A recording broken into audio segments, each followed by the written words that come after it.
नमस्कार दोस्तों, एक बार पुनः हाजिर हूँ मैं एक नए पाम की वीडियो के साथ आपके ही अपने चैनल गो ब्लॉग्स में। एक सुंदर सी फीमेल हथेली, आप महिला जाति का हैं और आपकी हथेली हमारे सामने है।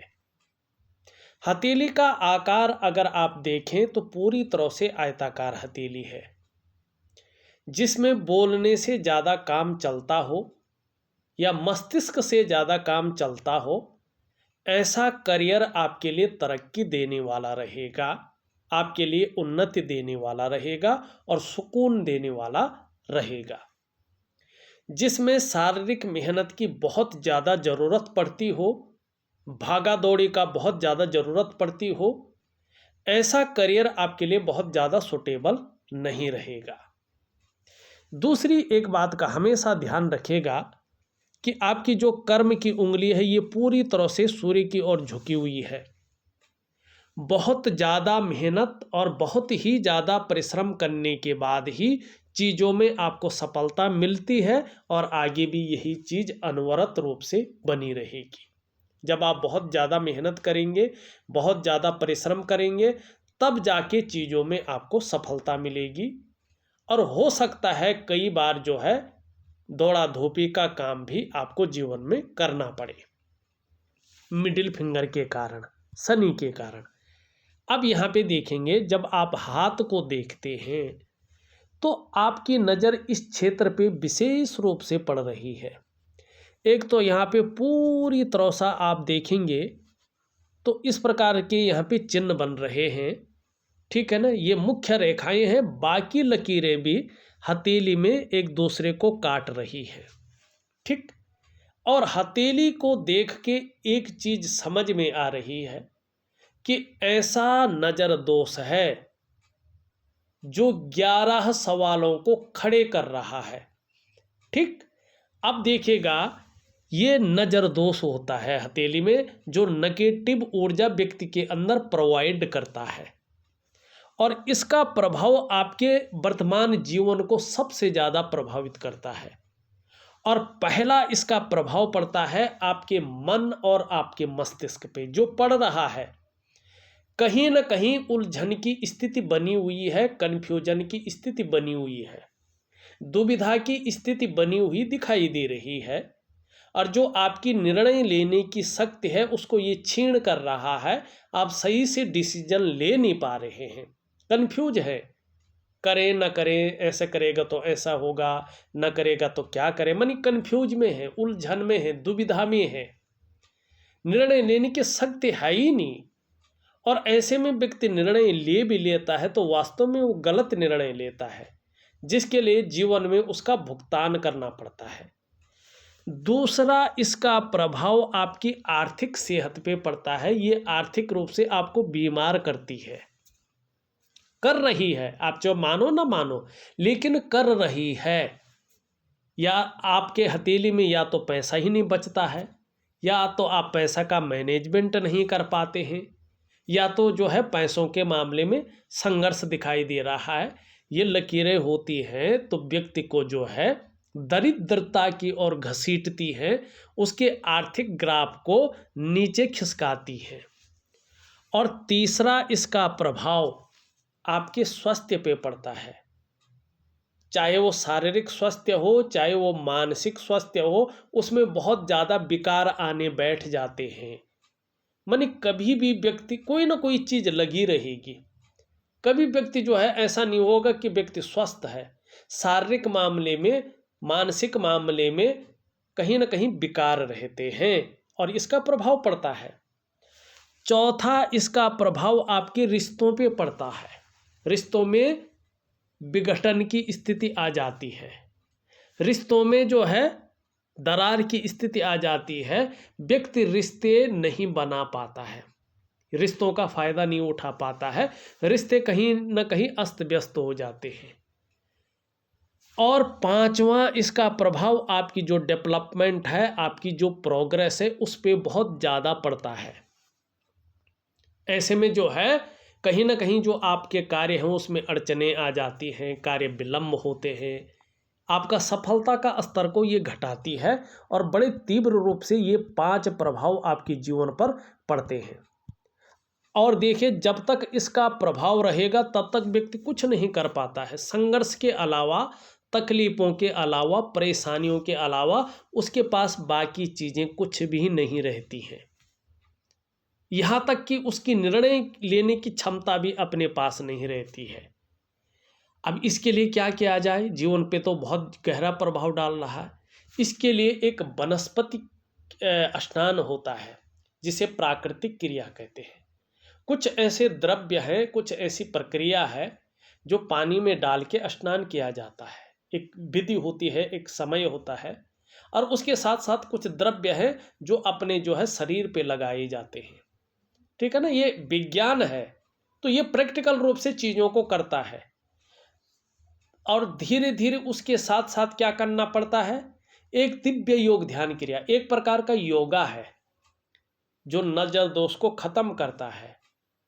ये जो प्राकृतिक क्रिया है जिसे वनस्पति स्नान कहते हैं, ये वनस्पति स्नान आपके जीवन से जो है, जैसे पानी से स्नान करते हैं ना, तो आपका मैल धुल जाता शरीर का, लेकिन अंदर जो आपके तत्वों में, रोम रोम में ये संघर्ष देने वाली, ये तकलीफ देने वाली जो ऊर्जा है वो वहीं फंस जाती है।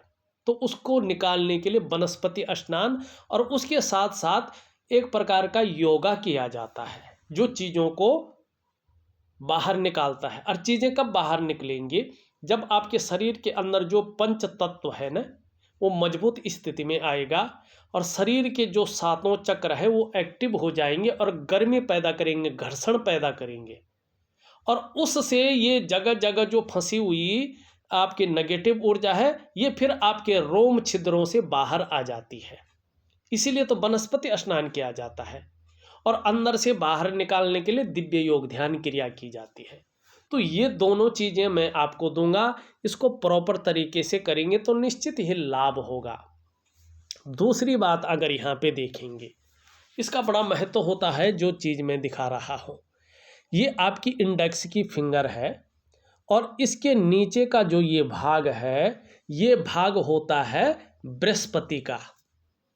और चाहे ये जन्म कुंडली में हो, जन्म पत्री में हो या हस्तरेखा में हो, इस चीज़ को सबसे महत्वपूर्ण माना गया है, क्योंकि शास्त्र में इनको कई चीज़ों का कारक माना गया है जो हमारे जीवन में सबसे ज़्यादा शुभ या जरूरी है।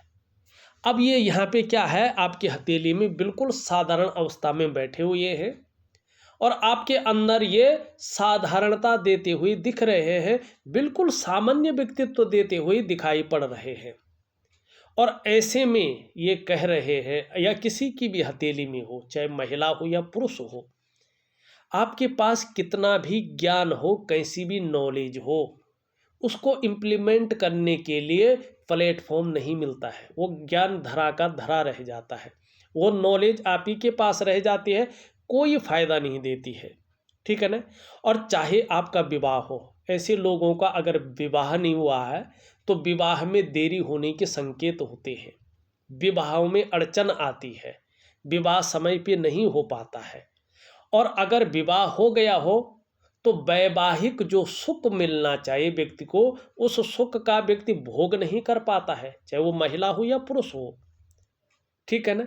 और देखिएगा, चाहे संतान हो, अगर संतान नहीं हुई होती है तो संतान होने में देर होती है, और संतान हुई होती है तो उनको पढ़ाई लिखाई के लिए, उनके पालन पोषण के लिए, उनके भविष्य के लिए चिंताएं उभर जाती हैं जो मन को बहुत ज़्यादा विचलित करती रहती हैं। और चाहे संपत्ति हो, विशेषकर पैतृक संपत्ति, या तो विवाद में फंस जाती है या तो ऐसी अवस्था में रहती कि उसका फायदा नहीं मिल पाता है। और विशेषकर धन, ऐसे में निश्चित तौर पे धन के मामले में संघर्षों का सामना करना पड़ता है, और आपको प्रैक्टिकल रूप से दिखाई दे रहा होगा।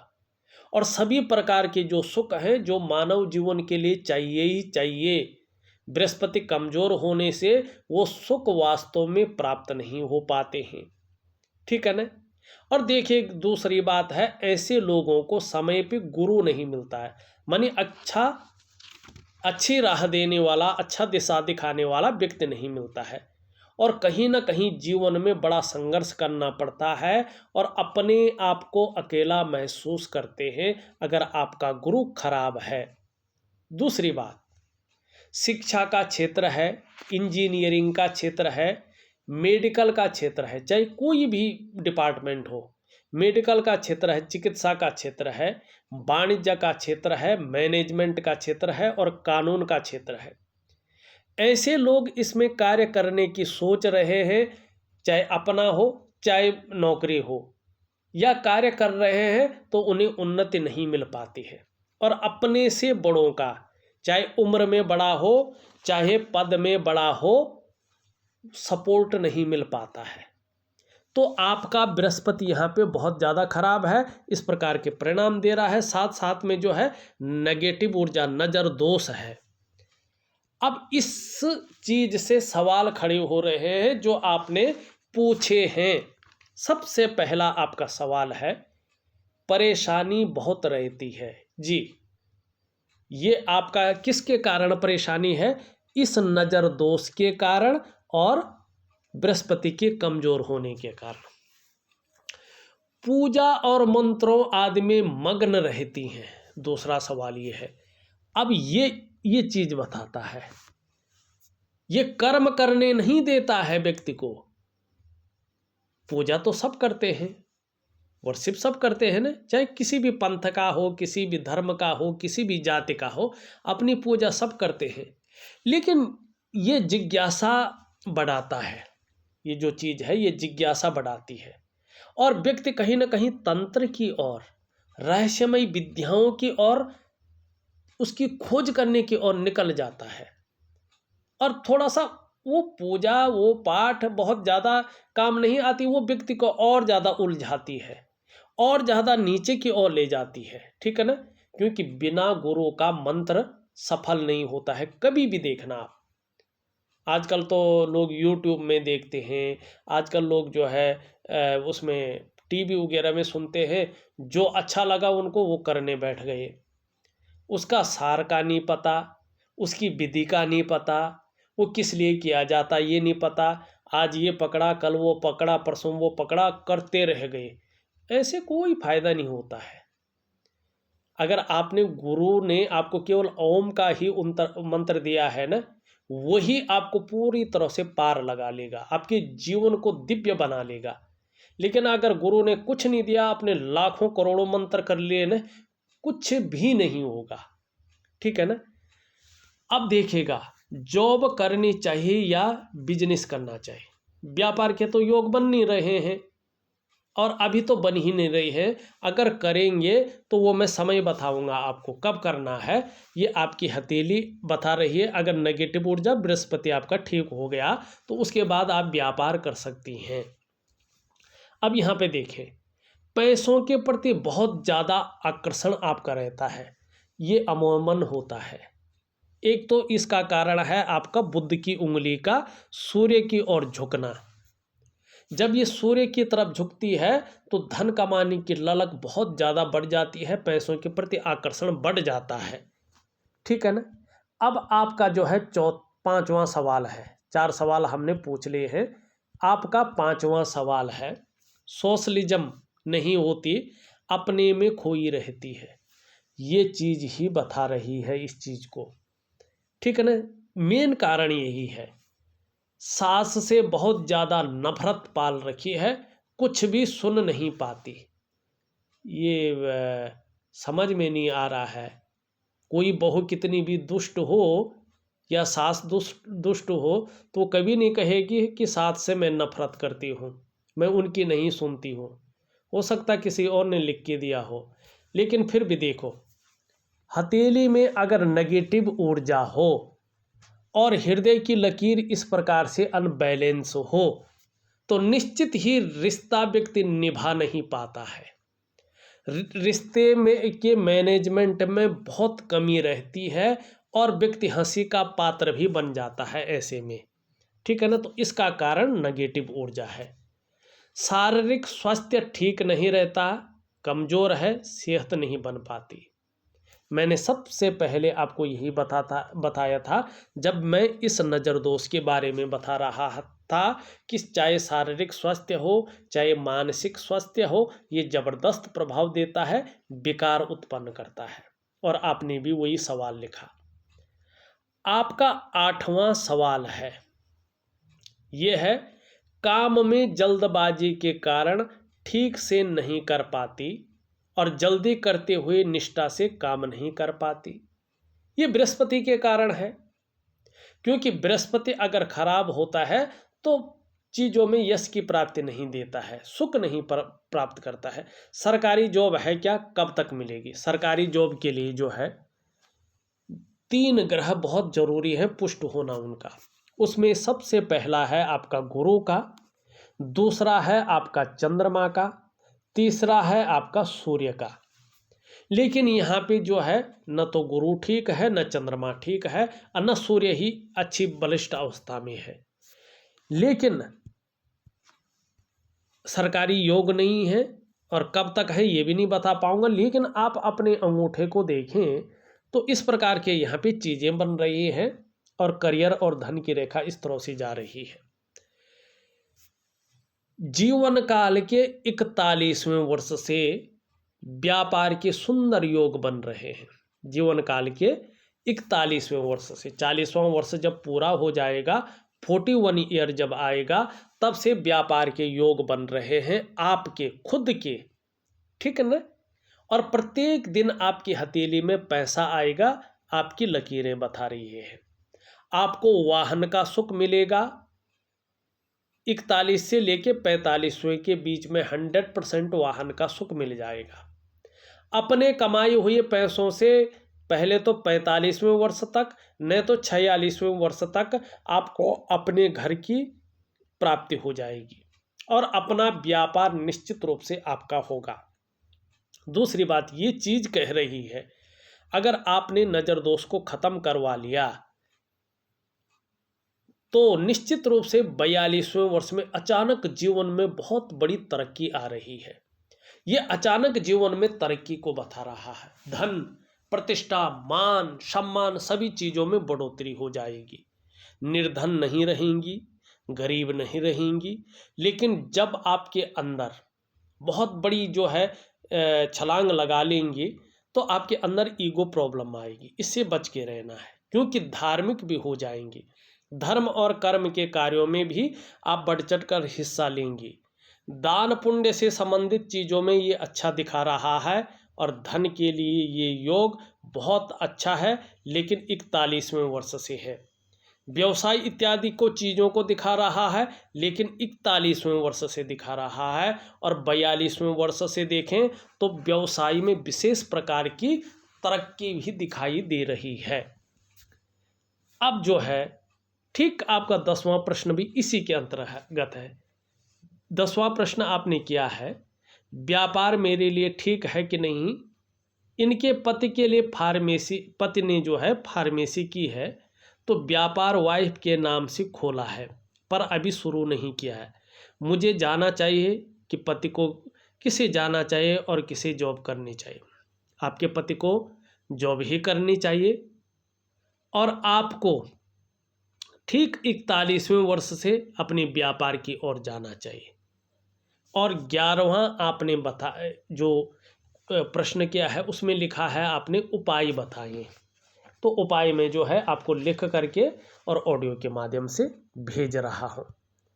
अब चलते हैं आपकी हथेली की कुछ और चीज़ों के ऊपर। सबसे पहले देखें हम, ये उंगली आपकी पूरी तरह से झुक रखी है और आपकी मिडिल की फिंगर की तरफ। निश्चित तौर पे धार्मिक भावनाएं बहुत बड़ी मात्रा में आपके अंदर हैं। ईश्वर में ज़बरदस्त विश्वास बना रहेगा, अपने आराध्य के प्रति समर्पण रहेगा। लेकिन बहुत ज़्यादा मेहनत परिश्रम करने के बाद ही चीज़ों में सफलता मिलेगी। यहाँ पे ये इस तरफ झुका हुआ है, यश पाने की इच्छा, नेम फेम पाने की इच्छा और अपने कार्यों में विस्तार पाने की इच्छा भी बनी हुई है और आगे भी बनी रहेगी। इसका सकारात्मक परिणाम भी देखने को मिलेगा। यहाँ पे अगर हम देखें दोनों उंगलियां लगभग बराबर हैं, अगर हम ध्यान से देखते हैं दोनों उंगलियां लगभग बराबर हैं और दोनों मिडिल फिंगर से छोटी हैं। धन और यश की भूख दिखाई दे रही है। पैसा और सम्मान आपके लिए बहुत जरूरी हो गया है और जीवन का मात्र लक्ष्य भी यही दिख रहा है। ये उंगली पूरी तरह से झुकी है, धन कमाने की ललक अच्छी खासी रहेगी और आने वाले समय में धन के प्रबंधन में भी जो है कहीं ना कहीं वृद्धि होगी। एक सुखद जीवन जीने की चाह रखने वाला व्यक्तित्व है और सुखद जीवन जीने के लिए प्रयत्नशील व्यक्तित्व है।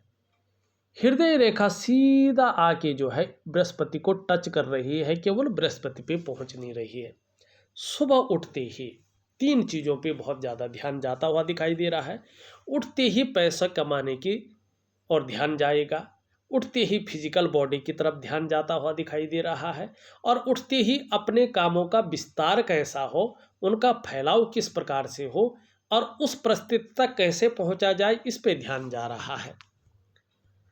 मस्तिष्क रेखा बहुत सुंदर स्थिति में है, क्रिएटिविटी बहुत अच्छी है, बौद्धिक स्तर भी बहुत अच्छा है, लेकिन कहीं ना कहीं तनाव की स्थिति भी दिखाई दे रही है और हथेली में पैसा बचना भी मुश्किल दिखाई दे रहा है।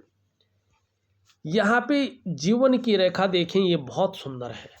देखिएगा परिवार के प्रति समर्पण बहुत अच्छा रहेगा, केयरफुल व्यक्तित्व आपका रहेगा, चाहे कैसे भी है व्यवहार में, लेकिन बहुत सुंदर केयरफुल व्यक्तित्व है। यहाँ पे देखें इस तरह से जो है करियर और धन की रेखा जा रही है। ये रेखा बहुत ज़्यादा परिश्रम, बहुत ज़्यादा मेहनत कराती है, तब जाके 42वें से लेके 45वें के बीच में कहीं चैन दिलाती है और 45वें वर्ष के आसपास ये भाग्योदय कराती है। लेकिन यहाँ पे ये स्पष्ट कह रही है कि जीवन काल के 41वें वर्ष से आपको प्रत्येक दिन पैसा आएगा। आपकी हथेली में कितना आएगा, आपके मस्तिष्क शक्ति और आपकी योग्यता के अनुसार आएगा।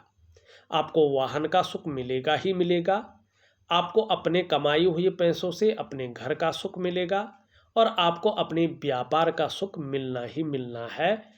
और जैसे जैसे उम्र बढ़ेगी आपके 41वें के बाद, वैसे वैसे आपके करियर के क्षेत्र में, आपके जो है धन के क्षेत्र में अस्थायित्व आना शुरू हो जाएगा और जो जीवन के लास्ट तक चलेगा, मानी दूसरे के ऊपर डिपेंड नहीं रहेंगी, इंडिपेंडेंट जो कहते हैं आत्मनिर्भरता आपके अंदर आएगी। यहाँ पे एक रेखा इस प्रकार से जाती हुई दिखाई दे रही है। आने वाले समय में ये सफलता को दिखा रही है। आयुष बहुत अच्छा रहेगा, आपको सफलता बहुत बड़ी मिलेगी आपको और निश्चित तौर पे आप व्यवसाय की तरफ जाएंगी ही जाएंगी, लेकिन 40 के बाद 41वें वर्ष से, और व्यवसाय में बहुत बड़ी तरक्की को पाएंगे आप। बोलने के ढंग के कारण भी आप अपने जीवन काल में अच्छा खासा धन कमाएंगे, लेकिन इस रेखा की वजह से थोड़ा जो हार्मोनल सिस्टम है आपका और जो डाइजेस्टिव सिस्टम है उसका ध्यान रखना पड़ेगा, उससे संबंधित परेशानी भी रहने की संभावना दिखा रहा है, तो इस तरफ थोड़ा ध्यान रखें। यहाँ पे देखेंगे तो ये इस तरह से है, जैसे जैसे उम्र बढ़ रही है वैसे वैसे चाहे जो है आरोग्य का मामला हो, चाहे स्वास्थ्य का मामला हो या तंदुरुस्ती का मामला हो, उसमें सुधार होता हो दिखाई दे रहा है। दूसरी रेखा भी अच्छी स्थिति में आ रही है। ठीक 41वें वर्ष से धन और करियर के मामले स्टेबिलिटी है। सुख 45वें वर्ष से मिलेगा, जो एक्चुअल मिलता है, चाहे आपका स्वास्थ्य हो, चाहे धन हो, चाहे ऐश्वर्य भोगने का परम सुख हो, वो 45वें वर्ष से दिखाई दे रहा है। और इसी वर्ष से 42वें से सम्राट योग भी बन रहा है। अपने क्षेत्र में इतनी प्रसिद्धि हासिल करेंगे, इस प्रकार की तरक्की दिखाई दे रही है कि एक राजा के समान एक लग्जरियस जीवन आप जिएंगे, ये आपकी हथेली बता रही है। शुक्र का पर्वत नीचे की तरफ झुका हुआ है, घूमने फिरने की शौकीन रहेंगे। अपने को मेंटेन रखना, अपनी पर्सनालिटी पर ध्यान देना, अपने को सज संवर कर रखना, ये चीज़ें ज़्यादा रहेंगी। नई चीज़ों के प्रति रुझान रहेगा, नए फैशन के प्रति, नए कपड़ों के प्रति, नई टेक्नोलॉजी के प्रति। भौतिक सुख सुविधाओं की तरफ बहुत ज़्यादा आकर्षण बना रहेगा। आने वाले समय में बृहस्पति अगर आपका सही साथ देता है, अच्छा होता है, तो जीवन में सुख अच्छा मिलेगा, चमक बढ़ेगी, चकाचौंध रहेंगे, ग्लैमर आपके पास होगा, यश की प्राप्ति होगी। अभी अगर हम देखें तो पूरा जालों से भरा हुआ है, तो ये मानसिक परेशानियों को जन्म दे रहा है। ऐसे में व्यक्ति का जीवन संकटों और कठिनाइयों के बीच गुजरता है। लाख प्रयास करने पर भी, सारे साधन होने के बावजूद भी सुख पूरी तरह से नहीं मिलता है, कुछ न कुछ कमी रहती है। और बहुत ज़्यादा मेहनत परिश्रम करने के बाद भी अभाव की स्थिति बनी रहती है। निम्न मंगल अगर हम देखें, यहाँ पे बहुत ज़्यादा उठा हुआ है, आप में भी गुस्सा, क्षण भंगुरों वाला गुस्सा जरूर रहेगा। ये इस प्रकार की चीज़ों को बता रहा है। यहाँ पे रेखाएं भी हैं, ये बैठा हुआ है, तो निश्चित रूप से थोड़ा कन्फ्यूजन की स्थिति, थोड़ा चिड़चिड़ा स्वभाव बना रह सकता है। और ये शारीरिक विकार उत्पन्न करने बैठ जाए तो नेत्र रोग देता है, आंखें कमजोर हो सकती हैं, चश्मा वगैरह लग सकता है। शारीरिक ताकत ऐसे में कम होती है, व्यक्ति को फील होता है कि मैं शारीरिक तौर पे कमजोर हूँ, इस शारीरिक ताकत को कम करता है। और व्यक्ति के कॉन्फिडेंस लेवल में भी कमी करता है। कई बार ऐसे में कंपन की समस्या आ जाती है, कई बार जो है आपके जोड़ वगैरह काम सही से नहीं कर पाते हैं, और ये ज़्यादा परिणाम देने बैठ जाए तो ब्लड प्रेशर वगैरह की समस्या को भी दिखाता है। तो थोड़ा सा जो है दिव्य सूर्य क्रिया दे रहा हूँ, उसमें मंगल का उपाय दे रहा हूँ, जरूर करें, निश्चित ही लाभ होगा। ऊपरी मंगल आपका ठीक है, पराक्रम बहुत अच्छा दे रहा है, एनर्जेटिक स्वभाव देता हुआ दिखाई दे रहा है। बृहस्पति की हमने बात कर ली, जो बहुत ठीक नहीं है, इसका उपाय दूंगा। शनि आपका ठीक है, हथेली के अनुसार, कोई इसमें खराबी नहीं है। यहाँ पे बहुत सारी रेखाएं जाती हुई दिखाई दे रही है सूर्य पे, तो कहीं ना कहीं कार्यों में जो विस्तार होना चाहिए था, जो यश मिलना चाहिए था, और कहीं ना कहीं जो है जो मान सम्मान प्रतिष्ठा मिलनी चाहिए थी, जो आर्थिक स्थिति होनी चाहिए थी, उसमें कमी है। बुध की अगर हम बात करें, बुध में अच्छी खासी रेखाएं हैं, और इसमें शानदार मछली भी है, स्पष्ट तरीके से बता रही है। अपनी कम्युनिकेशन स्किल्स के दम पर आप एक सफल उद्योगपति बनेंगी, मानी व्यापार में बहुत बड़ी सफलता को हासिल करेंगी, और व्यापार की समझ आपके अंदर जबरदस्त रहेगी, और 2-4 भाषाओं की ज्ञाता भी होंगी, सेवा भाव भी रहेगी। बुढ़ापे के अंत तक आपके हाथ में अपना कमाया हुआ पैसा रहेगा। यहाँ पे थोड़ा यूरिन रेखा को रेखाएं काट रही हैं। दाम्पत्य जीवन में खटास रह सकती है, दाम्पत्य जीवन में मतभेदता रह सकती है, इसका थोड़ा ख्याल रखिएगा। चंद्रमा अगर हम देखें, अभी इसमें मछली तो जरूर बन रही है, आर्ट और कल्चर के क्षेत्र में थोड़ा सा रुझान बना रहेगा, लेकिन चंद्रमा अभी थोड़ा मजबूत नहीं है।